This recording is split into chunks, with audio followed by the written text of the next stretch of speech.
長崎地方気象台によりますと、前線を伴った発達中の低気圧の影響で、県内の海上では今夜遅くから明日明け方にかけて南寄りの風が非常に強く吹く予想です。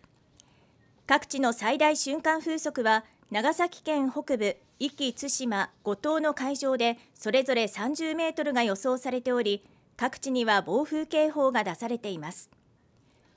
今後、暴風や大雨となる恐れがありますので、今夜は安全なところでお過ごしください。